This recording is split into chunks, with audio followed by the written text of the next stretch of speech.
Okay, so mga kapatid, pasasalamat ang handog natin sa bawat isa at isang kagalakan ang tayo makapagpatuloy para po sa ministeryo ng mensahe ng buhay. Sa aklat po ng Revelation, Apokalipsis o Pahayag, Kapitulo 21, talatang 3, ganito ang ating matutunghayan. Narinig ko ang isang malakas na tinig mula sa trono. Ngayon, ang tahanan ng Diyos ay nasa piling na ng mga tao. Mananahan siyang kasama nila at sila'y magiging bayan niya.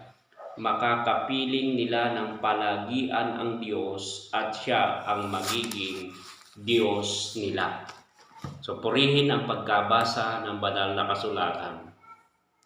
So mga kapatid, napakahalaga po na makita natin ang mga bagay na mayroon sa presensya ng Diyos. Maraming tao ang hinahangad po nila ay patungkol sa mga bagay-bagay sa mundong ito, na kung saan natutuon ang kanilang pansin sa mga bagay na lumilipas. Pero gusto ko pong i-encourage ang bawat isa po sa atin, mga kapatid, na ano ba ang pwede nating ma-experience sa presensya ng Diyos? Okay, ilang bagay ang gusto ko pong sabihin sa atin. Unang-una po, there is hope in the presence of God. Sa presensya po ng Diyos, hindi po nawawala ang salitang pag-asa. Kaya sa Panginoon, mayroon po tayong maaasahan, mga kapatid. Pangalawa po, there is love in the presence of God. Na kung saan diyan tayo makakaramdam ng pagmamahal na hindi tulad ng tao, na may hangganan ang kanilang pagmamahal. Kapag ang isang bagay hindi mo na ibigay sa kanila, parang hindi ka na nila mahal. Pero ang Diyos, mga kapatid, walang hanggang pag-ibig ang igagawad niya sa atin. Kaya there is love in the presence of God. At ito po yung pangatlo, there is joy in the presence of God. Makakaramdam po tayo ng kakaibang kagalakan dahil po sa presensya ng Diyos. Kaya pag na-experience natin ang presensya ng Diyos, nakakaramdam po tayo ng kagaanan, ngayon ay may dulot na katuwaan. There is joy in the presence of God. Minsan di mawawala sa atin ang tinatawag na pag-aalala. Lalo na ngayon, sunod-sunod na mga pangyayari. Yan, andyan yung mga bagyo, andyan yung mga lindol, andyan yung mga pagsubok. Pero ang isang mahalaga po rito, mga kapatid, pag tayo ay nasa presensya ng Diyos, mga kapatid, there is the protection in the presence of God.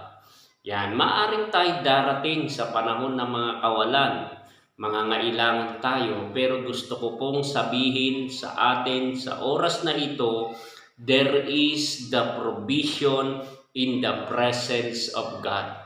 Philippians 4:19, but my God shall supply all your needs according to His riches in glory by Christ Jesus, mga kapatid. So, may panahon din na makakaramdam tayo ng panghihina at panglulupaypay. Pero tulad po ng sinabi ng Isaiah chapter 40, inalintulad po tayo sa agila ng agila. Yung agila ay magpapanibagong sigla. Yung nagtitiwala sa Diyos, magpapanibagong sigla. Yung agila naglulugon, nakakaramdam siya ng panghihina, hapdi at kirot.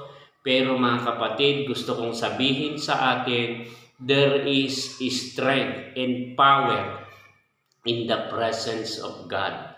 Siya po yung magbibigay ng lakas. At sinabi nga ni Pablo, I can do all things through Christ which strengtheneth me. Yan, pwede niya tayong palakasin, bigyan ng lakas, dahil andun po yung presence ni Lord. Kaya maaring ikaw po ay may sakit, may pinagdadaanan ka ngayon, pero gusto ko pong sabihin, there is healing in the presence of God. Pwede kang makaramdam ng ginhawa, kagalingan, dahil po sa presensya ng Diyos. So maaring may problema ka ngayon. Matindi ang pinagdadaanan mo sa buhay, o kaya mayroon kang sakit na parang wala nang lunas na isip mo. Medyo nag-aalanganin na, parang wala ka nang naisip na solusyon dahil sa sunod-sunod na mga pinagdadaanan mo sa buhay. Mga kapatid, there are possibilities in the presence of God.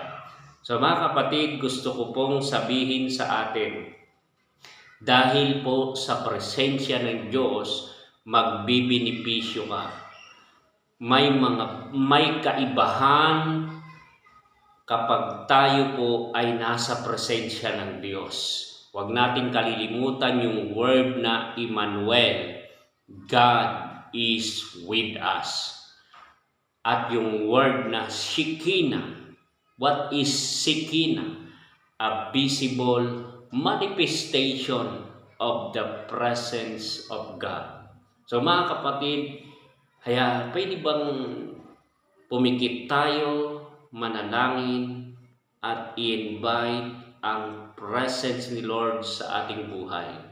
Kung sa pinagdadaanan mo ngayon, nanghihina ka, nalulugmok ka, nawalan ka ng pag-asa, pwede bang gawin mo ang isang bagay? Pumikit ka at damahin mo ang presensya ng Diyos, mag-pray ka sa Panginoon. Kakaiba po ang mararanasan. Panginoon, basbasan niyo po ang lahat ng mga kapatid ng video ito sa pangalan ni Jesus. In Jesus' name, Amen. Okay, God bless po sa ating lahat. Sa lahat po ng ating mga followers, pagpalain po kayo ng Panginoon. Pwede pong i-like, ipusok-pusukan po natin, and share this video. So mga kapatid, God bless sa ating lahat.